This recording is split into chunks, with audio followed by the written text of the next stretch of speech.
मरहबा collection mall, readymade कपड़ों का भरपूर खजाना, jeans pant, T shirt, cargo pant, night pant, बच्चे और बच्चियों के लिए अच्छे खूबसूरत और उम्दा ड्रेस। पता याद रखें, जमुर हाई स्कूल मेन रोड, जैतून हजीन मस्जिद के पास, मालदा चौक, मालेगांव। आज पार्टी के लेटर हेड पर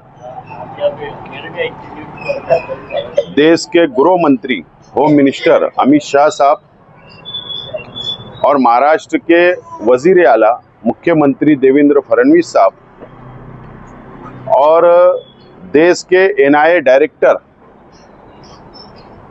इनको मैंने आज एक लेटर मेल किया हूं और ये डिमांड किया हूं कि 29 सितंबर 2008 को भिक्खू चौक में मालेगांव में जो ब्लास्ट हुआ था, उसमें साध्वी प्रज्ञा सिंह ठाकुर, कर्नल पुरोहित और उनकी पूरे साथी जो एटीएस चीफ उस वक्त के हेमंत करकरे साहब ने उनको अरेस्ट किया था और भगवा आतंकवाद उसी वक्त देश के सामने आया था।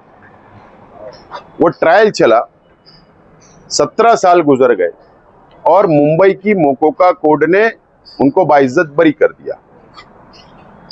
लेकिन एनआईए केंद्र सरकार अभी तक उनके खिलाफ में मुंबई हाई कोर्ट में अपील नहीं की।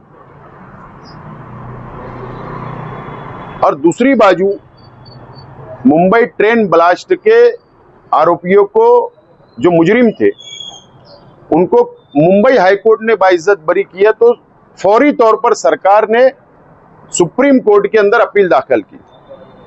हमारा ऐसा मानना है कि अगर ब्लास्ट करने वाले कोई भी धर्म, कोई भी समाज के हो,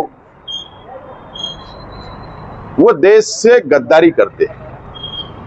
उनका कोई समाज, कोई धर्म नहीं होता। फिर सरकार ऐसा भेदभाव क्यों कर रही है?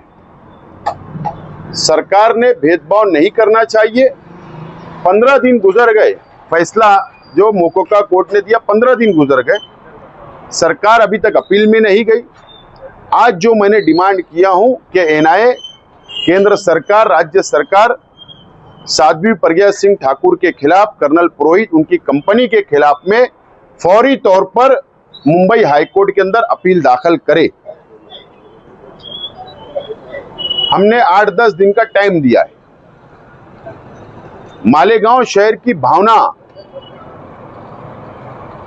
देश की भावना, मालेगांव शहर को इंसाफ कब मिलेगा?